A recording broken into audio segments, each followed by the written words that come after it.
Hello student, how are you. अच्छा जी, उम्मीद है कि आप बिल्कुल ठीक होगे, सही से पढ़ाई कर रहे होगे। तो आज का नया टॉपिक जो आज हमने डिस्कस करना है वो है वेक्टर प्रोडक्ट। ओके, तो वेक्टर प्रोडक्ट आपने पीछे वाले लेक्चर्स जो लिए हैं उसमें आपने पढ़ चुके हो क्या क्या भला। वेक्टर्स क्या होते हैं, स्केलर्स क्या होते हैं और उनकी एडिशन और समथिंग एल्स। आज हमने जो पढ़ना है वेक्टर प्रोडक्ट है। तो बेसिकली बेटा जब हम मल्टीप्लाई करते हैं ना दो वेक्टर्स को, समझो आपके पास वेक्टर है ए और बी। ओके, और ये एरो लगा देते होते हैं हम वेक्टर को शो करने के लिए। तो अगर आपके पास ए और बी दो वेक्टर्स हैं तो जब आप इनको मल्टीप्लाई कराओगे तो आपके पास दो केसेस बनते हैं। एक तो तब होगा कि आप इन दो वेक्टर्स को मल्टीप्लाई कराते हो और आंसर आपके पास आ रहा है जी वेक्टर। ठीक है, अगर तो जो क्वांटिटी आपके पास आ रही है उसकी अपनी भी एक डायरेक्शन है तो फिर इस मल्टीप्लिकेशन को आप क्या कहोगे, वेक्टर प्रोडक्ट। वेक्टर प्रोडक्ट भी कहते हैं, क्रॉस प्रोडक्ट भी कहते हैं, और इसको हम शो करते हैं ए वेक्टर क्रॉस बी वेक्टर। और ये मल्टीप्लिकेशन का साइन नहीं है, ये है क्रॉस का साइन। ओके, इसको हम क्रॉस ही पढ़ते हैं, ए क्रॉस बी। और दूसरा केस ये होता है कि अगर आपने दो वेक्टर्स को मल्टीप्लाई कराया, यानी ए और बी को मल्टीप्लाई कराया और आंसर आपके पास क्या आया, एक स्केलर। ठीक है, आंसर जो आया स्केलर। स्केलर का मतलब क्या है कि जो आपके पास आंसर आया है उसकी अपनी कोई डायरेक्शन नहीं है, तो फिर उसको हम कहेंगे डॉट प्रोडक्ट या फिर स्केलर प्रोडक्ट, और उसको शो हम करते हैं ए डॉट बी से। ओके, इतना क्लियर हो गया आप लोगों को, सही है। तो ये मल्टीप्लिकेशन ऑफ वेक्टर्स जो है ना, चाहे वो डॉट प्रोडक्ट हो चाहे वो क्रॉस प्रोडक्ट हो, ये काफ़ी इंपॉर्टेंट और बेसिक कॉन्सेप्ट है जिसको समझना आपके लिए बहुत ज़रूरी है। ठीक है, आगे जो फिजिक्स में आप मल्टीप्लिकेशन करते हो, जो भी क्वांटिटीज़ आपके पास आती हैं वो या तो डॉट प्रोडक्ट से आती हैं या क्रॉस प्रोडक्ट से आती हैं। तो उसके लिए ज़रूरी है कि आप पहले डॉट प्रोडक्ट और क्रॉस प्रोडक्ट को अच्छे से समझ लो। डॉट प्रोडक्ट हम दूसरी वीडियो में पढ़ चुके हैं, आज की वीडियो में हमने पढ़ना है क्रॉस प्रोडक्ट। सही है, तो शुरू करते हैं हम बेसिक्स से। सबसे पहले आ जाती है जी इसकी डेफिनेशन क्या होगी। ठीक है, तो जैसे कि हमने पढ़ा कि क्रॉस प्रोडक्ट में क्या होता है कि दो वेक्टर्स को हम मल्टीप्लाई कराते हैं और आंसर आपके पास क्या आता है, एक वेक्टर। यानी जो आपके पास क्वांटिटी आती है इन दो वेक्टर्स को मल्टीप्लाई कराने के बाद वो आपके पास एक वेक्टर होती है, यानी उसकी अपनी एक डायरेक्शन होती है। तो लेट्स स्टार्ट विद डेफिनेशन। तो डेफिनेशन क्या होगी,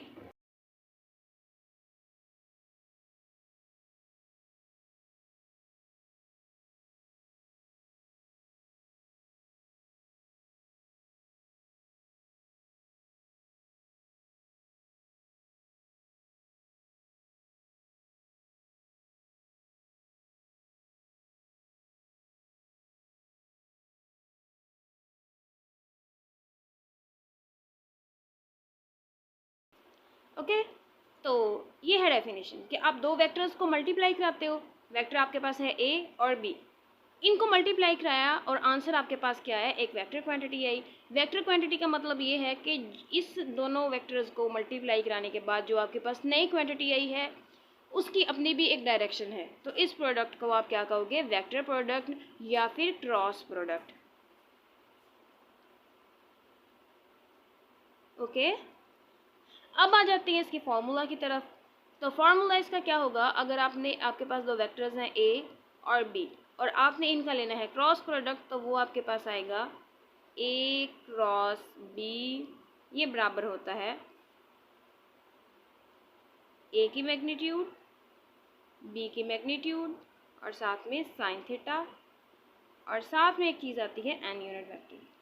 अगर आप अभी तक स्केलर प्रोडक्ट पढ़ चुके हो, ठीक है, तो फिर आपको याद होगा कि यहाँ पे उसके स्केलर प्रोडक्ट में ये एन यूनिट वेक्टर नहीं आता था। अब ये एन यूनिट वेक्टर करता क्या है, बेसिकली अगर आप देखो तो ये इस एन के ऊपर क्या है, कैप। ये आपको बताता है कि एन जो है वो यूनिट वेक्टर है, यानी इसकी मैग्नीट्यूड कितनी होगी, इसकी मैग्नीट्यूड होगी 1 के इक्वल। तो इसका मतलब है कि जब ये इसके साथ मल्टीप्लाई होता है तो इसकी मैग्नीट्यूड पे तो कोई असर नहीं पड़ता रिजल्टेंट की, लेकिन ये क्या है, डायरेक्शन इसकी होती है। ठीक है, डायरेक्शन यूनिट वेक्टर अगर आपको याद हो तो किस लिए यूज़ होते हैं, यूनिट वेक्टर यूज़ होते हैं किसी भी वेक्टर की डायरेक्शन को स्पेसिफाई करने के लिए। तो ये यूनिट वेक्टर जो है वो आपके पास इन दोनों वेक्टर्स को मल्टीप्लाई करने के बाद जो रिजल्टेंट आएगा उसकी डायरेक्शन के बारे में बताएगा। ओके, और ये डायरेक्शन आप कैसे फाइंड कर सकते हो वो भी हम अगले वाले सेक्शन में पढ़ेंगे। अभी के लिए बस आप इतना ही याद कर लो। तो इसी वेक्टर प्रोडक्ट को समझने के लिए हम एक एग्जांपल ले लेते हैं। इमेजिन करो कि आपके पास टॉर्क, ये एक वेक्टर क्वांटिटी होती है और ये आपको मिलती कब है, जब आप फोर्स को उसके परपेंडिकुलर डिस्प्लेसमेंट के साथ मल्टीप्लाई करवा देते हो, उनका क्रॉस प्रोडक्ट ले लेते हो। सही है। यानी अगर आप फोर्स, मिसाल के तौर पर ये है आपके पास एक स्पैनर,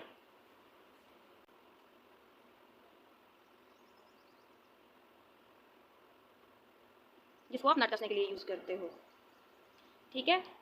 इसको आपने क्या करना है, इस स्पैनर को आपने घुमाना है इस डायरेक्शन में, तो आपको फोर्स लगानी पड़ेगी इस डायरेक्शन में।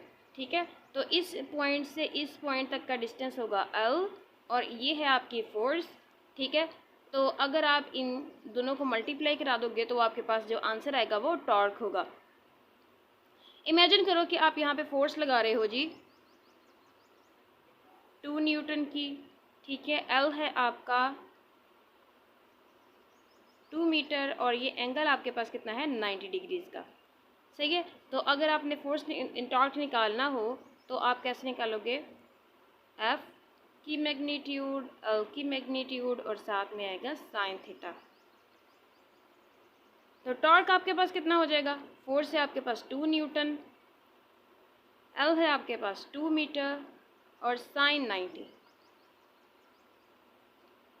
साथ में ये n यूनिट वेक्टर, यहाँ पे भी n यूनिट वेक्टर, 2 2 बार 4, तो ये आपके पास आ जाएगा 4 न्यूटन मीटर और साइन 90 आपके पास 1 के इक्वल होता है n यूनिट वेक्टर और ये टॉर्क आपको मिल जाएगा 4 न्यूटन मीटर। और ये n यूनिट वेक्टर जो है वो आपको डायरेक्शन के बारे में बताएगा। तो n जो है ये यूनिट वेक्टर है और ये आपके पास इन दोनों फोर्स और लेंथ के परपेंडिकुलर डायरेक्शन में होगा, डाउनवर्ड। अब ये कैसे आपने फाइंड करना है ये हम अभी आगे देखेंगे अगले वाले सेक्शन में। अभी के लिए हम एक और एग्जांपल कर लेते हैं जिससे आपको और ज़्यादा क्लियर हो जाएगा वेक्टर प्रोडक्ट का कॉन्सेप्ट। समझो आपके पास ए वेक्टर है और ये है, इसकी वैल्यू है 30 और वेक्टर बी है आपके पास, इसकी वैल्यू है आपके पास 2। सही है। और थीटा आपको दिया हुआ है 60 डिग्रीज। तो आपने ए क्रॉस बी की वैल्यू फाइंड करनी है। तो आप कैसे करोगे, 30 मल्टीप्लाई बाय 2 यानी ए की मैग्नीट्यूड, बी की मैग्नीट्यूड और साथ में साइन थीटा, तो साइन 60।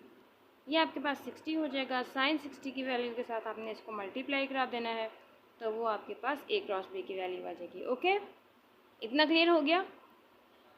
तो अभी हम पढ़ते हैं डायरेक्शन ऑफ रिजल्टेंट क्या होता है। ठीक है। इस बेटा ये बिल्कुल भी मुश्किल नहीं है, जितना ये इम्पॉर्टेंट टॉपिक है, जितना ये इम्पॉर्टेंट कॉन्सेप्ट है समझने के लिए, उतना ही इजी है। तो अगर तो आपको फिज़िक्स अच्छी लगती है तो भी सही है, अगर आपको नहीं भी अच्छी लग रही तो आप साइंस पढ़ रहे हो, इसका मतलब ये है कि आप साइंस को समझ सकते हो। कभी कभी इंसान को ऐसा होता है कि इंसान ने आज टॉपिक पढ़ा और कल इसको भूल गया, या परसों चौथ या उससे अगले दिन, एक हफ्ते बाद आपको याद ही नहीं रहेगा जब आप पहली दफ़ा इसको पढ़ोगे। वजह इसकी सिंपल है कि हमारा दिमाग जो है वो उसी चीज़ों को याद रखता है जिन चीज़ एक दफ़ा करने से, जिन चीज़ों को करने से आपको एक्स्ट्रा ऑर्डिनरी खुशी मिले या गमी मिले, बाकी चीज़ों को आपको बार बार दोहराना पड़ता है। ऑफ कोर्स ये फिज़िक्स पढ़ के तो कुछ ही लोग होंगे जिनको खुशी मिलती होगी। तो जब आप इस टॉपिक को 2-3 दफ़ा कर पाओगे तो आपको ये इजीली याद रहेगा। अगर आपको एक दफ़ा करके ये टॉपिक भूल भी जाता है तो इसमें ऐसे परेशान होने वाली कोई भी ज़रूरत नहीं है। इंशाल्लाह अगर आप 2-3 दफ़ा इसको करोगे तो बहुत अच्छे से आपको ये हो जाएगा। और दूसरी बात यह है कि आप कोई भी टॉपिक किया करो, अगर उसमें कोई फार्मूला आ जाता है तो उस फार्मूला को यूज़ करते हुए 2-3 क्वेश्चन कर लिया करो। उससे क्या होगा, एक तो आपको न्यूमेरिकल प्रॉब्लम्स हल करने में आसानी हो जाएगी फिर, और दूसरी बात यह है कि आपको फार्मूला हमेशा के लिए याद रह जाता है। तो दीज आर सम टिप्स। अगर आप कोई प्रॉब्लम है तो आप इसको कर सकते हो। बस अगर आपको क्वेश्चन टॉपिक याद करके भूल जाता है तो उसमें टेंशन लेने की कोई बात नहीं है, ज़्यादातर लोगों के साथ यही होता है। तो बार बार पढ़ें और अच्छे से दिल लगा कर पढ़ें। तो अभी हम अपने लेक्चर को दोबारा से कंटिन्यू करते हैं। डायरेक्शन ऑफ रिजल्टेंट, यानी अगर आपके पास ये वेक्टर ए है, ठीक है, और ये है वेक्टर बी, और इनको आपने देखो ये है ए और ये है बी, सही है। तो अब आपने इन दोनों का क्रॉस लेना है, ए क्रॉस बी लेना है। तो आप क्या करोगे, आपने करना सिंपली ये है कि पहले वाला जो है आपका, उसकी तरफ आपने अपनी उंगलियों कैसे सीधा करना है, राइट हैंड की, ठीक है।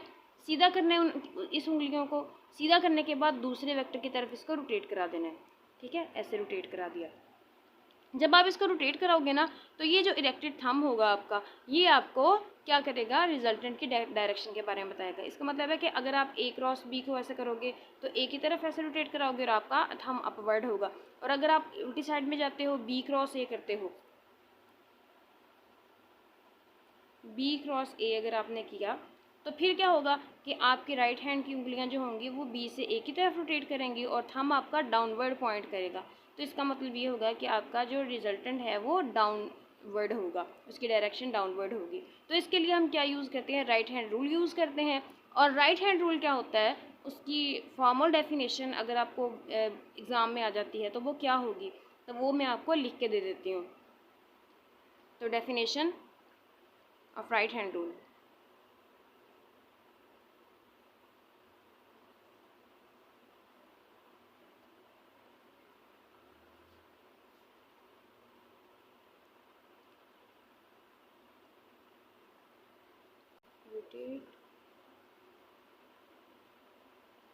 रोटेट भी लिख सकते हो, कर्ल भी लिख सकते हो।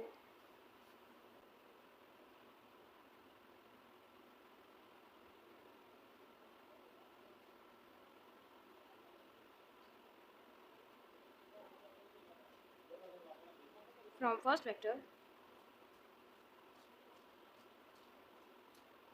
Toward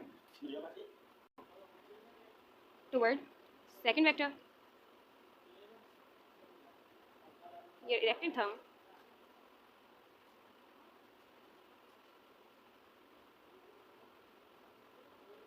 will indicate direction of resultant.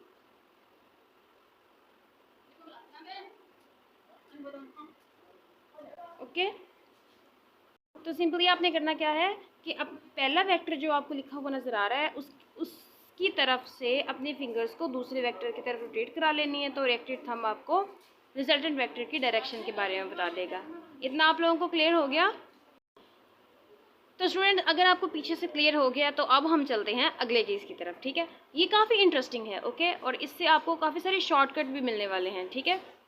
बहुत सारे शॉर्टकट्स आपको ऐसे मिलेंगे जिनके लिए फिर अगर आपको पता चल जाए तो आप उनके लिए आपको लंबी लंबी मैथमेटिक्स और कॉन्सेप्ट नहीं लगाने पड़ेंगे, देख के ही आपको पता चल जाएगा कि इसका आंसर क्या होगा, ठीक है। तो उस इंटरेस्टिंग जर्नी के लिए अब हम शुरू करते हैं। सबसे पहला केस है कि अगर आप जो वेक्टर्स को मल्टीप्लाई करा रहे हो, जिनके क्रॉस प्रोडक्ट ले रहे हो, अगर वो आपस में परपेंडिकुलर होंगे तो आपको उनका क्रॉस प्रोडक्ट किस तरह का मिलेगा। परपेंडिकुलर का मतलब ये होता है कि अगर दो लाइंस हैं, उनके दरमियान में एंगल 90 का हो तो हम उनको कहते हैं कि ये जी एक दूसरे के परपेंडिकुलर हैं। तो क्या आप गैस कर सकते हो कि इसका आपको आंसर क्या मिलेगा, क्योंकि साइन 90 किसके बराबर होता है, 1 के इक्वल, और क्रॉस प्रोडक्ट में साइन आता है। क्या आप गैस कर सकते हो? अच्छा चलो, मैं आपको ये दे देती हूँ, चॉइस दे देती हूँ। क्या इसका आंसर 0 आएगा या नहीं आएगा? ओके, अब अगर तो आपने कहा है कि 0 आएगा तो फिर भी हम देख लेते हैं, और अगर आपने कहा कि 0 नहीं आएगा तो भी हम देखते हैं कि हमारा आंसर क्या आता है। Okay, let's begin. समझो आपके पास ये वेक्टर ए है और ये वेक्टर बी है, और इनके दरमियान में एंगल जो है वो 90 डिग्रीज़ का है। तो अब आपको पता है कि जी ए क्रॉस बी बराबर होता है ए की मैग्नीट्यूड बी की मैग्नीट्यूड साइन थीटा और साथ में एन।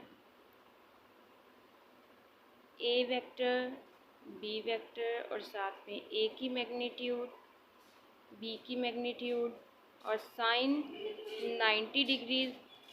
अच्छा जी, साइन 90 आपके पास 1 होता है, तो ये देखो ए क्रॉस बी इक्वल टू ए की मैग्नीट्यूड बी की मैग्नीट्यूड और साथ में ये आ गया 1 और साथ में एन यूनिट वेक्टर भी आएगा जो अपवर्ड डायरेक्शन में होगा, ए क्रॉस बी अपवर्ड डायरेक्शन में।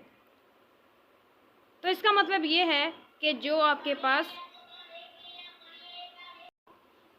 जो आंसर आएगा वो इसके बराबर होगा, ठीक है। ए की मैग्नीट्यूड मल्टीप्लाई बाय बी की मैग्नीट्यूड, सही है। और इन दोनों के प्लेन के परपेंडिकुलर डायरेक्शन में आपका रिजल्टेंट होगा। तो अब इसी के लिए हम एक मैथमेटिकल क्वेश्चन भी कर लेते हैं ताकि आपको इजीली समझ आ जाए। तो मैथमेटिकल क्वेश्चन करने से पहले हम in term of unit vectors देख लेते हैं कि अगर आपके यूनिट वेक्टर आपस में परपेंडिकुलर हो तो सबसे पहले आपको यूनिट वेक्टर पता होना चाहिए। तो अगर आपको नहीं पता तो हम दोबारा से देख लेते हैं, इट्स नॉर्मल, क्योंकि कभी कभी होता है कि चीज़ें आपने पढ़ी होती हैं लेकिन फिर भी आपको नहीं आती होती, क्योंकि दिस इज़ नॉर्मल, सही है। अब ये एक्स डायरेक्शन है, आपको पता है, ये वाई डायरेक्शन है और ये इन दोनों के परपेंडिकुलर में जी डायरेक्शन है, ठीक है।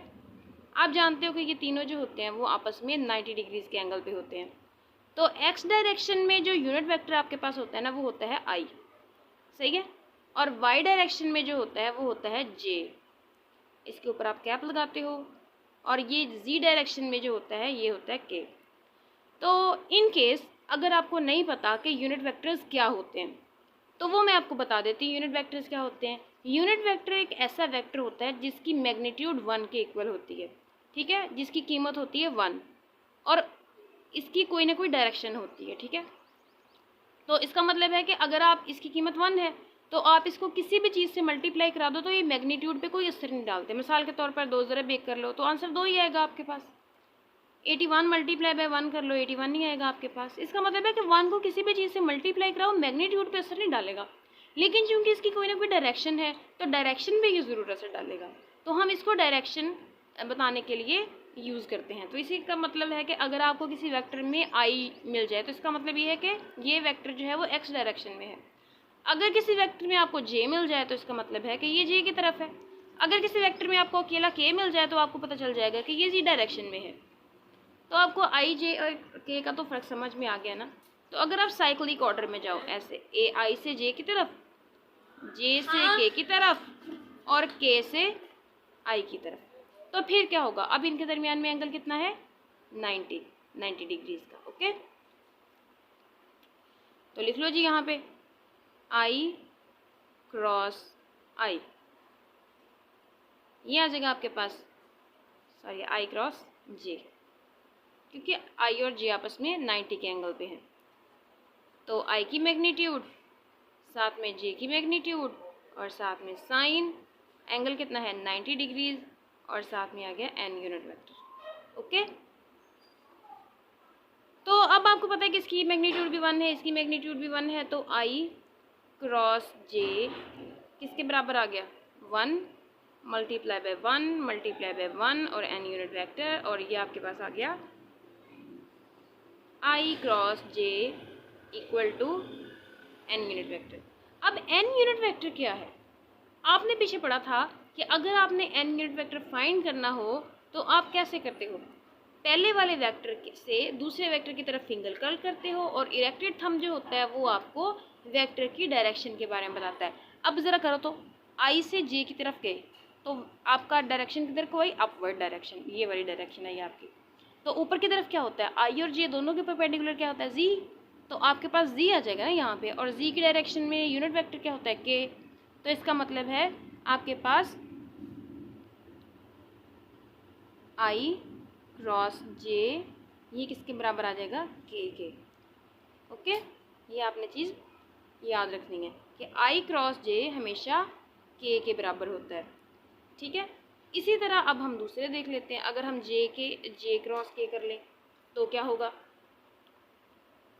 जे क्रॉस के, तो जे की मैग्नीट्यूड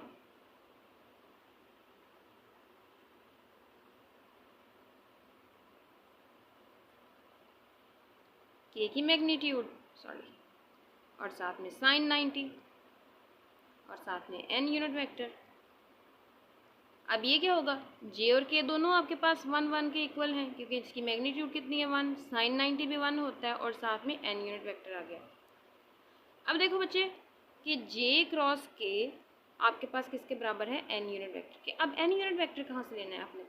ज़रा आपने सिंगल ये जो फिंगर्स हैं राइट हैंड की उसको ये देखो, जे आपका होता है वाई डायरेक्शन में और जी होता है के डायरेक्शन के होता है जी डायरेक्शन में।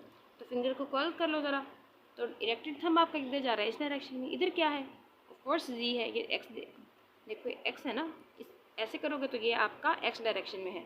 अब एक्स डायरेक्शन में आपके पास यूनिट वेक्टर क्या होता है, यूनिट वेक्टर होता है आपके पास जे क्रॉस के, और एक्स डायरेक्शन में क्या होता है, आई, सिंपली।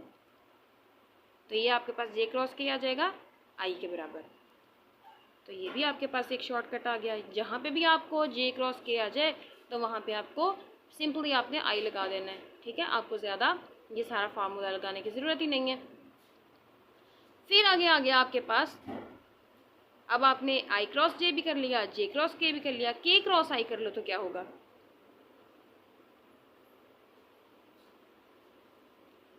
तो आई की के की मैग्नीट्यूड, आई की मैग्नीट्यूड साथ में साइन 90 और साथ में an unit vector 1 1 1 an unit vector.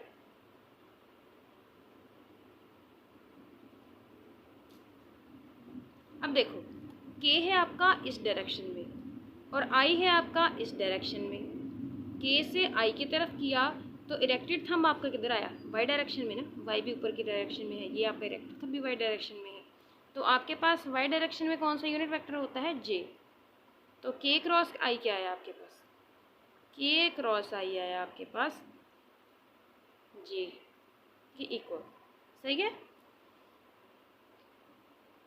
अब ये तीन चीज़ें आपके पास आ गई हैं जो आपने याद रखनी है, आई क्रॉस जे क्रॉस के आई, के क्रॉस आई जे, ओके, ये इसके बराबर है। अब आपने ये तो पढ़ लिया कि अगर वेक्टर्स जो हैं, दो वेक्टर्स आपस में परपेंडिकुलर होंगे तो फिर उनकी क्या आंसर आएगा और कैसे वो होंगे। अब अगर दो वेक्टर्स जो हैं वो पैरेलल हों, मिसाल के तौर पर आपके पास ये वेक्टर है, ठीक है, ये ए है, ये बी है, और इनके दरमियान में एंगल कितना है, of course theta is equal to 0 है यहाँ पे। तो यहाँ पे फॉर्मूला लगा लो, A cross B, A vector की मैग्नीट्यूड बी वेक्टर की मैग्नीट्यूड साइन थीटा और साथ में एन यूनिट वेक्टर। तो ए क्रॉस बी आपके पास आ गया ए की मैग्नीट्यूड, बी की मैग्नीट्यूड और साथ में साइन कितना आ जाएगा 0, एन यूनिट वेक्टर। अब साइन 0 क्या होता है, 0, साइन 0 की वैल्यू 0 ही होती है। तो ए क्रॉस बी आपके पास क्या आ गया, 0। अब ये हो गया कि जब आपके वेक्टर्स पैरेलल होंगे आपस में तो आपके पास जो आंसर आएगा उसके क्रॉस प्रोडक्ट का वो 0 आ जाएगा। यानी अगर आपको बता दिया जाए कि A vector this, B vector is this and what is their cross product, तो आपने सीधे लगा देना कि जी भाई ये तो 0 होंगे, because their angle between them is equal to 0। तो आपको ज़्यादा कैलकुलेशन करने की ज़रूरत नहीं है, बस यहाँ पे उन्होंने लिखा बता दिया कि ये आपस में पैरेलल हैं, तो वहीं पे आपने चुप करके आंसर इक्वल टू 0 लगा देना है। इसी तरह अगर वो एंटी पैरेलल हो, यानी ए इस डायरेक्शन में है, ठीक है, और बी इस डायरेक्शन में है, तो इनके दरमियान में एंगल कितना आएगा, 180। अब आप इसमें फॉर्मूला लगा दो, ए क्रॉस बी इक्वल टू होता है ए की मैग्नीट्यूड बी की मैग्नीट्यूड साइन 180 डिग्रीज और एन यूनिट वेक्टर। अब ए क्रॉस बी इक्वल टू ए की मैग्नीट्यूड बी की मैग्नीट्यूड और साथ में क्या हो जाएगा 0, और सारा आपका किया कराया सारा ही 0 हो गया। तो इसका मतलब है चाहे वो पैरेलल हो चाहे वो एंटी पैरेलल हो, आंसर आपके पास जो क्रॉस प्रोडक्ट का आएगा वो 0 ही आएगा, ठीक है। अब मिसाल के तौर पर आपको दिया हुआ है ये क्वेश्चन कि वो कह रहे हैं कि अगर वेक्टर्स जो हैं वो पैरेलल हैं ईच अदर के, ठीक है, और ए आपके पास बराबर है, अब आपने इन वेक्टर्स को तो देख लिया, ठीक है, in term of unit vectors भी देख लेते हैं आप। जैसे ये आई है, यानी ये एक्स डायरेक्शन में है, ये वाई डायरेक्शन में है और ये जी डायरेक्शन में है। तो एक्स की डायरेक्शन में आई होगा, वाई की डायरेक्शन में जे होगा, जी डायरेक्शन में आपके पास के होगा। तो अब आपने क्या करना है, इसमें वैल्यूज लगा लो आई क्रॉस, क्योंकि आई और आई आपस में पैरेलल होंगे, यानी आई का अगर आप 12 प्रोडक्ट लेते हो, यानी आई क्रॉस आई करते हो तो वो आपके पास कितना आएगा, आई की मैग्नीट्यूड साइन 0, तो ये आ जाएगा आपके पास 1 1 और 0, और ये आ गया आपके पास 0 सिंपली। इसी तरह जे क्रॉस जे वो भी 0 होगा, के क्रॉस के वो भी 0 होगा। तो इस चीज़ से ना आपको एक चीज़ समझ आ गई है कि सेल्फ डॉट प्रोडक्ट, यानी अगर आप वेक्टर को उसी से खुद से मल्टीप्लाई कराओगे तो आपके पास आंसर क्या आएगा, 0 आएगा सिंपली। अगर आपको याद हो ना तो क्रॉस प्रोडक्ट में, डॉट प्रोडक्ट में आपने अगर पढ़ा हुआ हो तो उसमें अगर आप वेक्टर का खुद से डॉट प्रोडक्ट लेते थे ना तो वो मैग्नीट्यूड के स्केयर के बराबर आता था। यानी अगर आप डॉट लेते थे ना, यहाँ पे लिख देते हैं, जब आप ए डॉट ए करते थे ना तो वो आपके पास ए की मैग्नीट्यूड के स्केयर के बराबर आता था। लेकिन अगर आप ए क्रॉस ए करोगे तो वो आपके पास 0 के बराबर आएगा। तो सेल्फ डॉट प्रोडक्ट जो होता है वो मैग्नीट्यूड के स्केयर के बराबर होता है, और सेल्फ क्रॉस प्रोडक्ट जो होता है वो 0 के बराबर होता है। ये आपको एग्ज़ाम में पूछा जा सकता है, या फिर एवं खुद के नॉलेज के लिए अगर ना भी पूछा जाए तो आप इसको याद रख सकते हो। तो बच्चों अब आपने जो पढ़ना है वो है वेक्टर प्रोडक्ट इज कम्यूटेटिव। क्या वेक्टर प्रोडक्ट कम्यूटेटिव होती है? अब अगर कम्यूटेटिव होती है तो सबसे पहले तो आपको पता होना चाहिए कम्यूटेटिव होता क्या है। कम्यूटेटिव का मतलब होता है कि अगर आप ए मल्टीप्लाई बाई बी कर लो तो क्या आपके पास आंसर बराबर आता है बी मल्टीप्लाई बी, यानी अगर आप ऑर्डर इनका चेंज कर दो मल्टीप्लिकेशन का तो क्या आपको आंसर पे कोई फ़र्क पड़ेगा? वैसे तो नॉर्मली आप देखते हो 2 ज़रब 4 कर लो तो भी 8 आता है, और अगर 4 ज़रब 2 कर लो तो भी 8 आता है। ठीक है, फ़र्क तो कोई नहीं पड़ता। अभी आपने डॉट प्रोडक्ट में भी देखा होगा कि डॉट प्रोडक्ट तो कम्यूटेटिव होती है, उसमें तो फ़र्क नहीं पड़ता। लेकिन क्या ऐसा होता है कि डॉट प्रोडक्ट क्रॉस प्रोडक्ट में भी फ़र्क ना पड़े हमें हमारे आंसर पे? और यही चीज़ को अब हमने देखना है। ठीक है,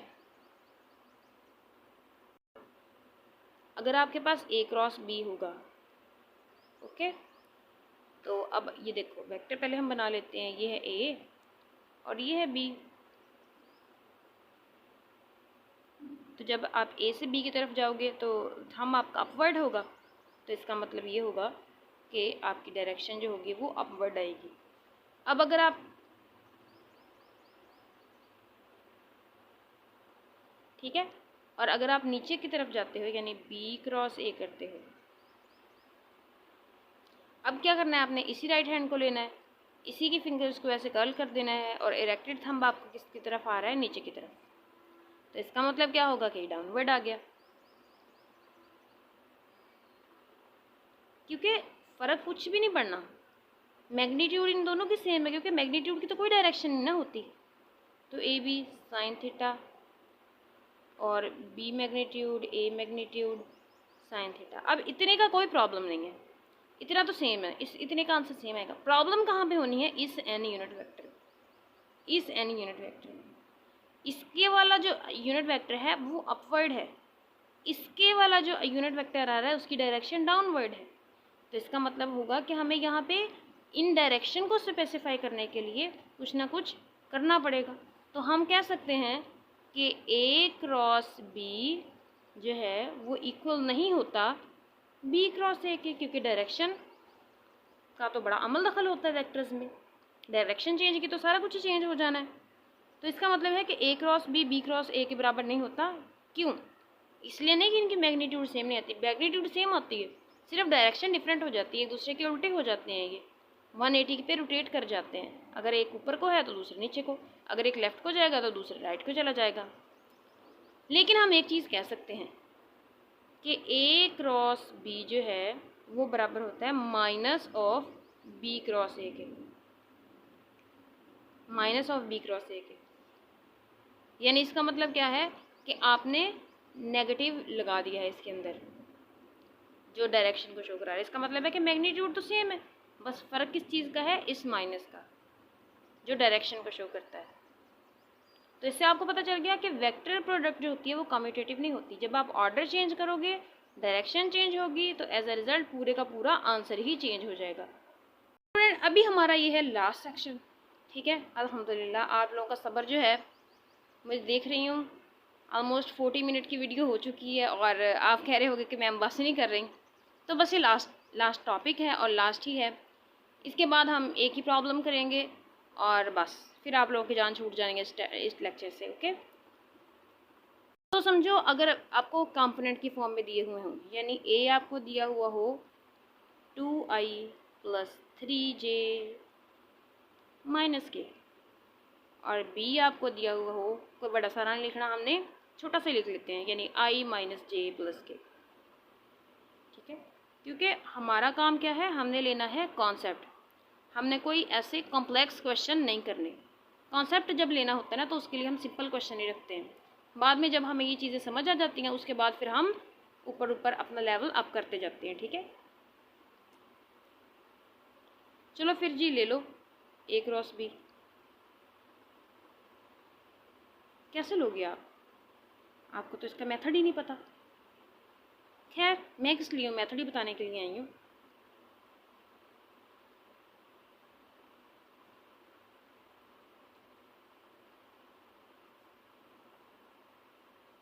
i - j + k। ओके बच्चों, कमेंट में आपने ज़रूर बताना कि मैं कैसा पढ़ा रही हूँ, क्योंकि अभी मैंने शुरू किया है, ये मेरी शुरू वाली वीडियोज़ हैं, तो पता नहीं कैसा पढ़ा रही हूँ। तो चलो जी कर लो मल्टीप्लाई, ज़रा अल्लाह का नाम लेकर शुरू कर दो। इसको इससे किया, 2 1 बार 2। अब कहाँ क्या आया, अंदर आ गया i क्रॉस i, क्योंकि आप इसको इग्नोर नहीं कर सकते। क्यों? क्योंकि आप इस वेक्टर, इसकी तो डायरेक्शन है, तो आप i और i को इग्नोर भी नहीं कर सकते। अब 2 को कर लो इससे, 2 1 बार 2, और ये माइनस हो जाएगा और अंदर आ गया i क्रॉस j। इसी को अब इससे कर लो, ये आपके पास आ जाएगा +2i क्रॉस k। अब आपने क्या करना है, शुरू कर लो माशाल्लाह से, यहाँ से यहाँ 3 × j क्रॉस i। सही है। अब आपने यहाँ से यहाँ तक कर लेना है, तो ये आपके पास क्या आ जाएगा, -3j क्रॉस k। अच्छा, क्या ये बोरिंग नहीं लग रहा आपको कि एक को पकड़ो, इससे घुमाओ, इससे घुमाओ, इससे घुमाओ? बोरिंग लग रहा होगा, है ना? और लंबा भी बहुत है, लेंथी भी बहुत है। और अगर आपको MCQs आ गया तो आप क्या करोगे? तो डोंट वरी, इसके लिए एक शॉर्टकट जो है वो पहले से अवेलेबल है, उसके लिए आपको ये खिच खिच खिच खिच नहीं करनी पड़ेगी। ठीक है, तो वो पढ़ते हैं हम आगे। तो स्टूडेंट हाजिर हैं आपके लिए एक शॉर्टकट लेके। ठीक है, तो यहाँ पे देखो A क्रॉस B आ गया आपके पास। ठीक है, अब ये पेज छोटा है, तो हम क्या करते हैं, हम ना अगले पेज पे जाते हैं, इसको छोड़ो यहीं पे। तो ये आपके पास आ जाएगा A क्रॉस B। A है आपके पास 2i + 3j i - j + k। Okay, तो उसके लिए आपने क्या करना है, ये डिटर्मिनेंट वाला फार्मूला यूज़ कर लेना है। ठीक है, ये काफ़ी आसान है। इसमें आपने सबसे पहले तो एक रो में i j और k लिख लेना है। ठीक है, अपने आसानी के लिए। अब आपने क्या करना है, इसका i वाला i के नीचे, जैसे i के साथ है 2, इसका j वाला j के नीचे 3, इसका k वाला -1 j के नीचे, इसका 1 -1 और 1 ये इसके नीचे। अब आपने क्या करना है, ऑफ कोर्स सॉल्व ही करना है इसको, और क्या करना है हमने, लेकिन सॉल्व कैसे करना है, वो करना है ऐसे कि आपने अब i वाला लिखना है ना, पहले इस कॉलम को सॉल्व करना है, तो i को निकाल लो बाहर। ओके, अब आपने क्या करना है कि ये i के नीचे वाला कॉलम और ये रो, इसको कर देना है गायब। ठीक है, और इसको कराना है इससे मल्टीप्लाई, 3 1 बार 3, अंदर लगाना है माइनस, 1 1 बार 1 माइनस माइनस प्लस। ओके, ये i वाला डब्बा बंद हो गया है। अब आपने काम करना है j का, लेकिन j के साथ आपने लगाना है माइनस। फिर इसका खाना शुरू करो और इसके कॉलम को माइनस कर दो, इसकी रो को माइनस कर दो, और इसको, यानी जब ये निकल जाएगा तो 2 1 बार 2, अंदर लगाया माइनस, 1 1 बार 1,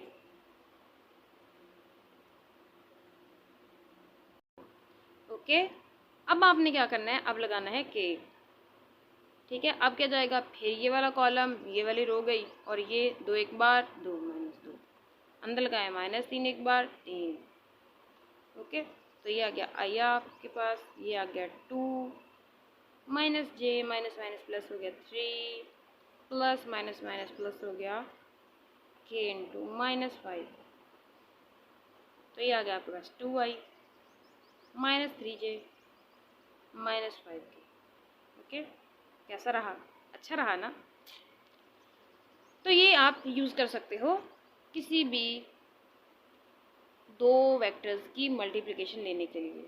सही है, समझ आ गया ना फ्रेंड्स। आज के लिए जो बेसिक्स थी वो यही थी। अगर कुछ रह गया हो तो आपने वो कमेंट में ज़रूर बताना है, फिर हम उसको भी क्लियर कर लेंगे किसी दिन। तो आज के लिए इतना ही। अपना ख्याल रखना है आपने और अच्छे से पढ़ना है। Bye bye.